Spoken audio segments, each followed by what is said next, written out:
Hello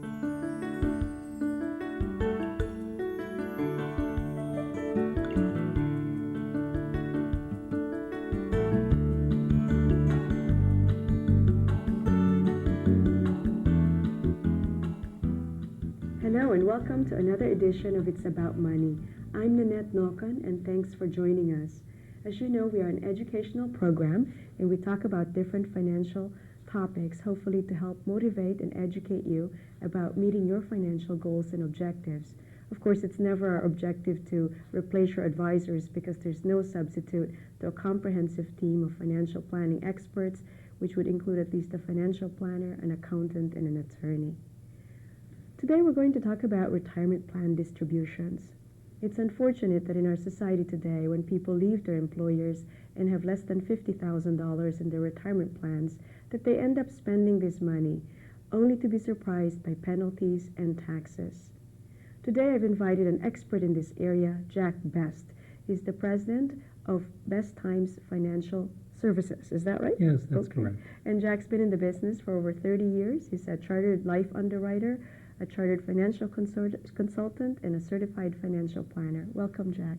My pleasure. Thanks for being here. Let's talk about some of the types of retirement plans that people have from their employers. What are some of those that are available to them? I think the traditional one is one that perhaps related to your folks in mind when years ago they retired and they received a monthly income. And that lasted for as long as Dad did if you were the major breadwinner. And if Dad was fortunate enough to have named Mom as the beneficiary upon his death, then that often happened first, that Mom would continue to get some of that income. So that was called the defined benefit, that people worked for a number of years, and that when they retired, they received a benefit that was defined by the number of years that they worked and probably related to their income, too. Mm-hmm. Okay. That wasn't a bad deal. One of the problems, though, Nanette, was that some of the women generally found that the men not necessarily had named them as the beneficiary of their pension. Mm-hmm. And so we found many situations where men passed away and men were the major breadwinners back in that period of time. Of course, that's not the case now. But we found many women who effectively became destitute upon the deaths of their husbands.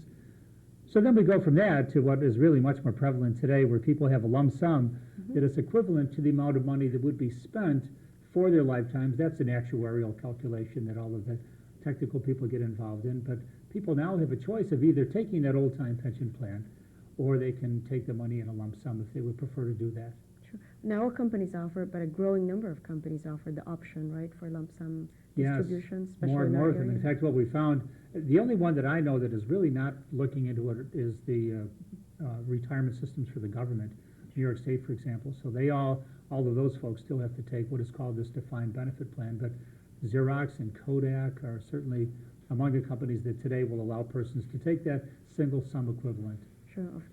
And that could be a good deal sometimes. It could be $300,000 or $400,000 or $500,000. But sometimes I think those numbers can either make people mystified and they wonder how they're going to handle it, or sometimes they can spend it too quickly. So there are some real serious planning issues that people have to consider when they take a look at that lump sum. Okay, so there's that lump sum that is contributed by the employer based on the employee's years of service, income, and age. Yes. But then there's also the part where they make a contribution, such as a 401k Yes. and 403b. Marvelous opportunity for people if they are employed generally in the private sector, where they can put money into a 401k plan. It's a segment of the law that allows them to put in a percentage of their income into that pension plan. Or if they work for a not-for-profit or educational institution, it's called 403b. And people really should be putting money into those. And I think for a couple of reasons. We're finding today that people work in maybe 6 or 7 jobs over their lifetimes. And it's not like the old days where it was womb-to-tomb security in a company. We found that really doesn't work necessarily. And with people changing jobs, if they're not putting money aside for their pensions themselves, who's going to be putting money aside for them? So it's important for them to think long-term and put money away. So it's more of the employee's responsibility now to think about what their future is going to be like, rather than counting on the employers. Like you And there's said. something in it for them, too. The monies that will go into a 401k plan or a 403b plan are not taxable to them. This is probably going to be the time of their life when they're making the most money. Perhaps their income tax bracket is going to be higher now than it would be at retirement, although that doesn't necessarily seem to be the case anymore. But at least they're getting a tax break, and all of the money that otherwise they would have to pay income taxes on is going to be used to itself grow. Mm-hmm. Hopefully, we Right. found that last year the market went down a little bit, but it will grow over time. Yeah, great time to buy then. Yes, things are on sale. I think the best part about that too, Jack, is the forced savings, that people don't have to think twice about writing a check to an investment company. Yes. It actually gets taken out before they start spending their Mhm. money. Now, there are other types of retirement programs as well, but not as common, and those are the ESOPs, the employee stock option programs and things like that, where people have to think about how to distribute those monies if they left their employer. Yes. Now, let's talk about the employees who have actually either been forced out of the company or left the company for other opportunities. Now they're given this choice of doing something with those retirement dollars. Yes. What kind of options do people have at that point? Usually if they choose, they can leave the company, or rather they can leave the money right in the company. So they can leave it in whatever custodian or whatever pension plan is funding that particular program, so that they can leave it there if they would want. They could also ultimately move it to their next company if they wanted to do so. But what I'm seeing more and more, because people want to have control of dollars, is that they're taking the money from those pension plans and they're moving them into their own individual retirement accounts. That way they've got a lot more control over where the dollars are. If, as we said before, people are going to be moving 6 or 7 times, at least they know where their IRA is, at least they know what their pension plan would be. And I think with good, proper financial planning advice and in working with the team that you mentioned before, the options are much more available to them, the number of funds that they can utilize and the way that they can more directly participate in the allocation of various assets within their pension plan. So although there are options available, by and large, by far, people are taking control of their own dollars. Yeah, right. The key is they're leaving the dollars and not spending it, before the retirement years actually happen. Well, I think your word there of leaving their dollars, yeah, we're hoping that they're doing that, because you said before, people that have smaller sums have an inclination to take the money and they cash it out and they pay penalties on it and they buy something and then they have nothing. Right.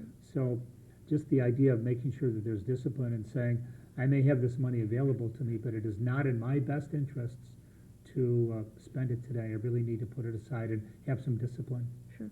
Okay, so we talk about the option of either leaving the money in their employer plan, and that they need to be aware of what kind of restrictions might be ahead of them if they did that. Yes. Or they could roll it over to an individual retirement account, commonly known as an IRA. Mm-hmm. Now, when they do that, there are 2 types of IRAs, actually many different types of IRAs, but to maintain the tax-free status, there's the regular IRA or traditional IRA, and then there's the segregated IRA or rollover IRA.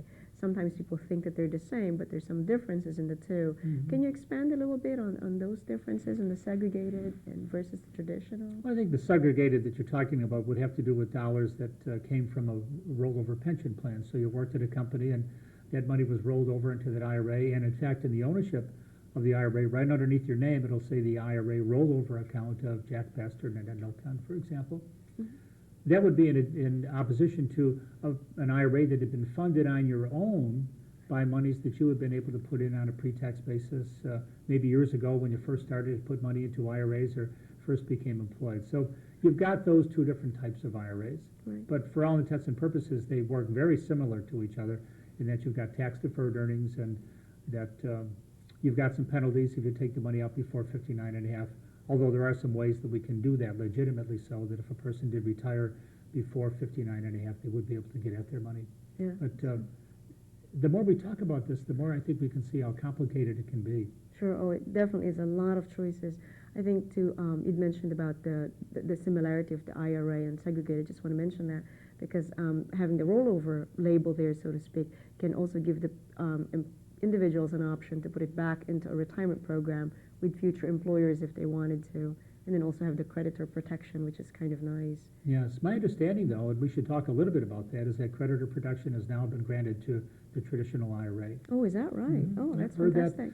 Yeah, within the last couple of years, and that's always been a reason why we wanted to make sure that we kept the rollover IRA separate from the traditional IRA. Right. But now that the traditional IRA has creditor protection, That's great. it's important to know that at least those similarities now, or those differences now, make them, I think, much more similar than they had been in the past. So the dollars can become and go. Yeah. That's correct, yes. Yeah. Oh, that's fantastic. Okay. Now, when people roll over their money, they've got a number of different choices on how to manage that money.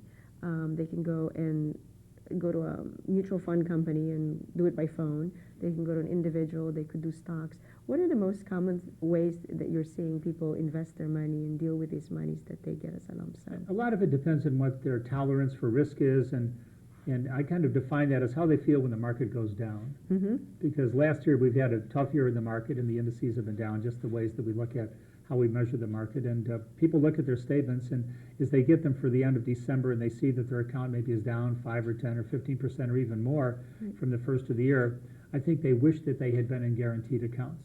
Sure. Because at least it would have been the bank's problem, not theirs. Yeah.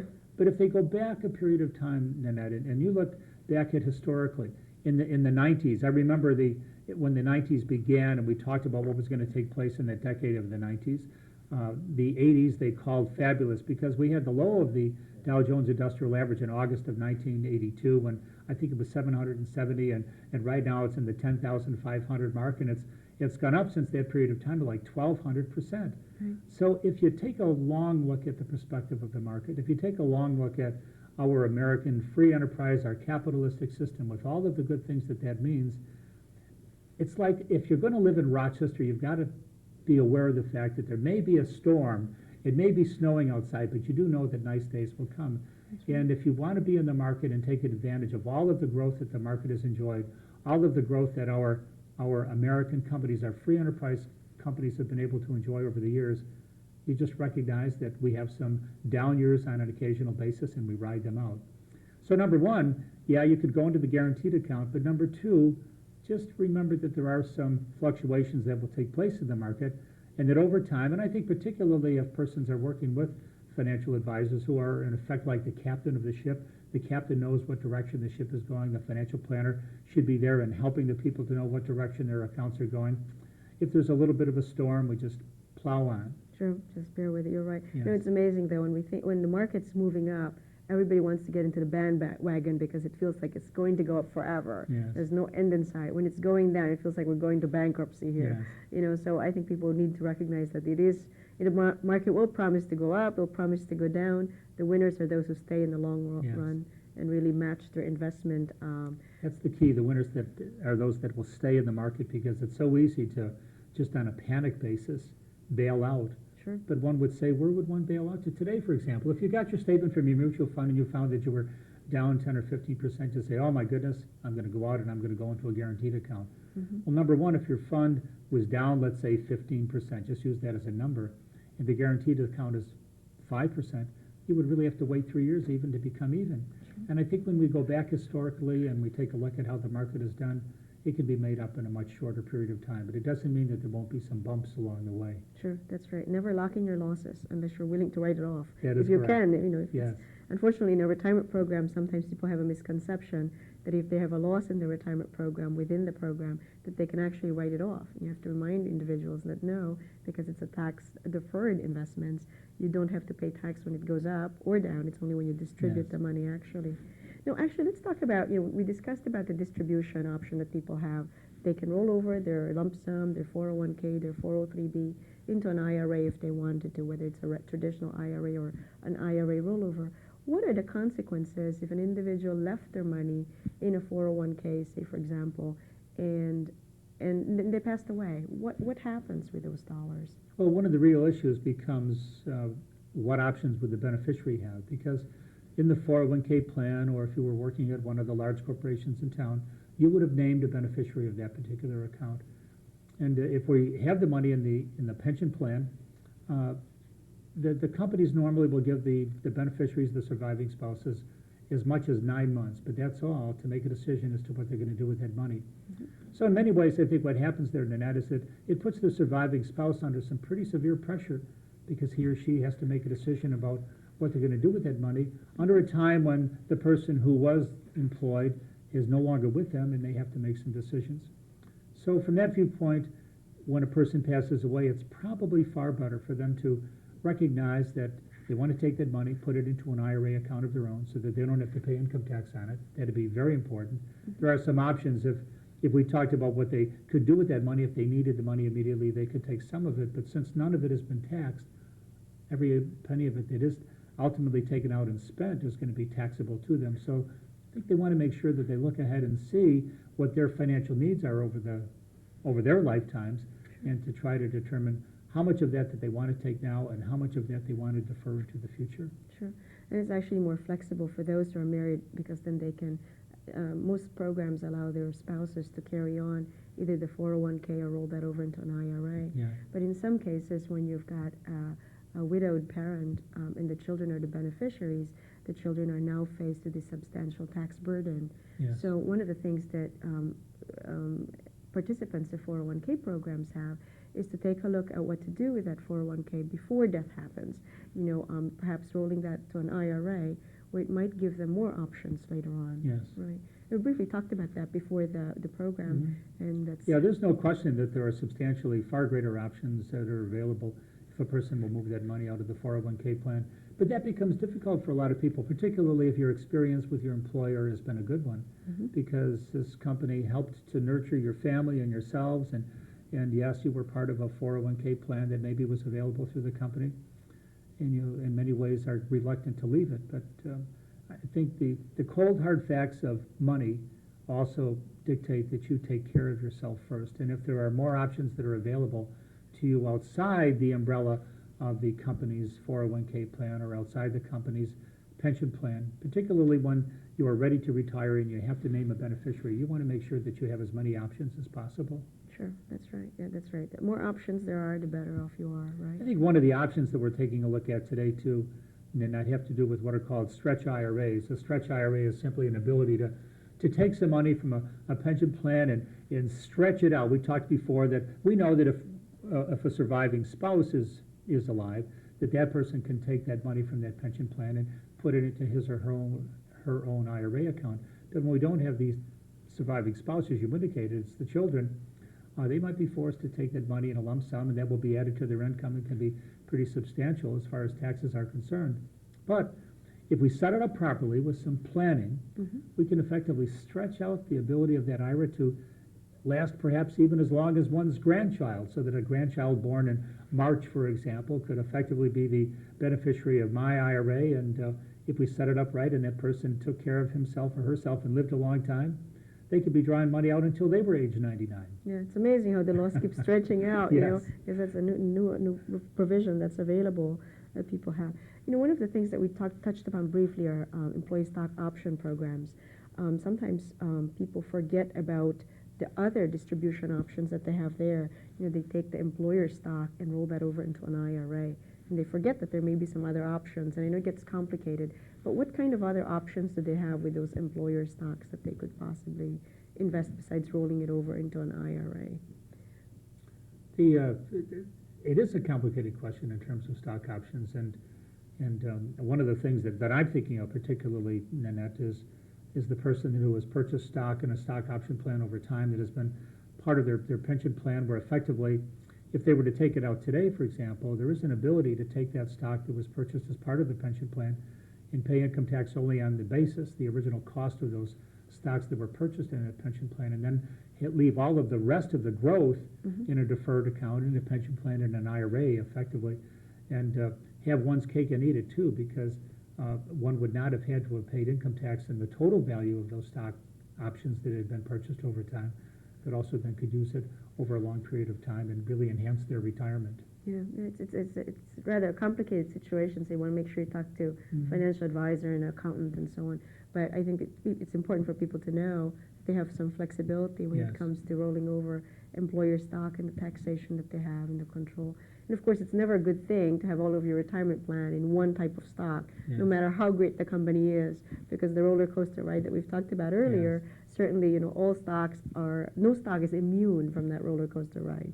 Even the great IBM, it's always like, when you invest, it's like buy IBM was the mantra in the 80s, and certainly that didn't prove to be the actual case or need in 1990s. Of course, it's recovered, but still, it's very important to diversify the portfolio. Yes, we don't have to go beyond Monroe County to see how local stocks can both go up, because we've had great success stories in Rochester, but to see local stocks go down substantially. Right, and we don't want to put our entire future in one particular stock.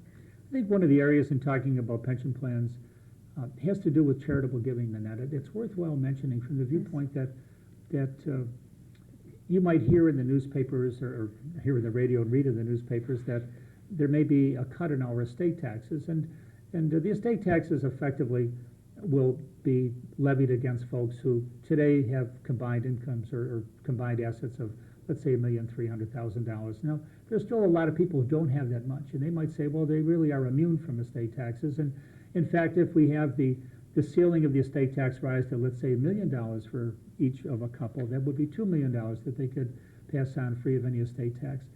But we have to remember that that IRA account that they had because they retired from a local company may be worth $300,000 or $400,000 or $500,000 or $600,000, and that has never been taxed. Mm-hmm. And so one of the areas that I think is important for them to take a look at, we have a wonderful system in the United States. We have the IRS that helps to make sure that taxes are levied. And what the IRS has said to us, Nanette, is that if we will plan in advance where we would like our assets to go when we pass on, the IRS will condone that. But if we don't plan in advance, then they're going to tax us.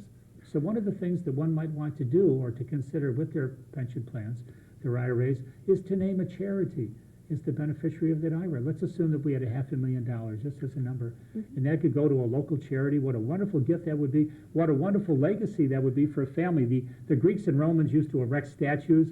We can erect charitable trusts that would effectively have our names on them, and our children and our grandchildren would get together on an annual basis to determine where those assets would go. Right. But then you might say, yeah, but Jack, I just gave that $500,000 away to a not-for-profit organization, and I have 4 children at home, and how about them? Well, with the creative use of life insurance, being funded by, in fact, the money that would have to come out of the IRA anyway when you reach age 70 and a half, and recognizing that down the road, there's going to be, on a $500,000 account, there could likely be $150,000 to $200,000 worth of taxes on it. If you effectively substituted the money that would go to the IRS for taxes and use that to purchase a life insurance policy whose proceeds would be paid when both mom and dad passed away to the kids, those proceeds go to the kids income tax free. Let's assume that the proceeds are equal to the value of the IRA when you set it up originally, and we'll use our $500,000 account. You know what we've accomplished there? The charity has the Nanette Noken Family Fund, and the Noken kids can get together, or the best kids can get together and allocate those dollars to the charities over their lifetimes and their grandchildren's lifetimes. The children themselves have received the proceeds from the life insurance policy totally income tax free, so they haven't lost anything. And the only person out of the loop was the IRS. Right. And the IRS says, we want you to do that, but the deal is you plan in advance and we'll allow you to do that. But if you don't plan in advance, then you're going to have to play by our rules. True. So there, just to summarize that, it's taking the IRA, making the beneficiary a charitable organization who's in a zero tax bracket. So when they inherit the money, they pay no taxes. But before you do that, that you set up a life insurance trust or a wealth replacement trust, whereby the beneficiaries are the children, and the amount of that life insurance would be at least equal to the amount of the IRA, so that the children get this money tax-free, and then the monies in the IRAs go to the charity, and both parties win. All parties win, except the IRS, right? You've said it so simply, and it is as simple as it looks, and it is good as we have said, and it's something that people should really be taking a look at. Sure, because there's no escaping the taxes except if you set it up in this way. Yes. Like, you know, charities pay taxes, but it's zero rate, so that's what's the deal about that. And it's great, you're right, it's a social capital, I guess it's sometimes called, right? That you control which social organization gets the money instead of the IRS or the Treasury deciding that for you. I think somebody else called it involuntary philanthropy. Yes, that's when right. we let the IRS direct where our dollars are going to go, or we can be voluntarily philanthropic and effectively direct where we want our dollars to go. Sure, that's true. Either we get forced by the government to be philanthropic or we decide on our own what our causes are and go with that. And I think the significant portion about that is that, remember, our government wants us to succeed in what we do.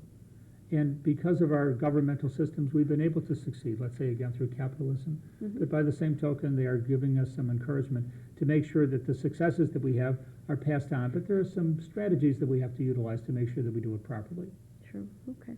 So it's just a matter of naming the beneficiaries correctly. The one thing we want to caution people, though, is naming a beneficiary that is a charity in addition to children, because that gives them very few options when they commingle a charity as a beneficiary in a retirement account along with children in the same type of accounts. Mhm. So I think it's very, very important. So before you get into those strategies, make sure you're talking to some professionals who can really help you put that together. Yes. So I think so. There's a lot of options that people have. It's just a matter of thinking it through. The first step sounds like that people need to do is participate as much as they can in their retirement programs, build up those retirement programs, even if they had to work for 6, 7, 8, 10 different companies, and just keeping control, building up those dollars. But once it's built up, just making sure that you're preserving that wealth that you've built up for generations to come, if that's Yes. important to you. So it's really great. It's a lot of techniques. It's just a matter of knowing that it's out there. So it's great. Now, do you have any suggestions that for immediately, like if people had to leave their companies, what they need to do first? What's the first step that they would do? Number one, make sure that you've got a document from the company that indicates just what your options are, and take them and study them. But I would also recommend that they contact have a meeting with a financial planner if they haven't already. And the people that I'm aware of in town will always have that initial meeting. It's always complimentary, as far as I know, from the viewpoint that financial planners are, in many ways, we are like financial physicians. It's that personal relationship that is very important. So just as you talk with a financial planner and want to get some ideas as to how he or her would give you some guidance as to what to do with that option or that rollover if you have to take it, I think you want to make sure that you feel comfortable with that person, because it's not just mechanistic, Nanette. It's a case where anybody can run numbers. There are spreadsheet programs and software programs that you can purchase that can run all sorts of numbers. But you want to be able to work with somebody that you really feel has your best interests at heart. And then what can happen is that the financial planner who has been in business for any length of time has retired more than once. From that perspective, he's dealt with 100 or 300 or 500 different people that have retired.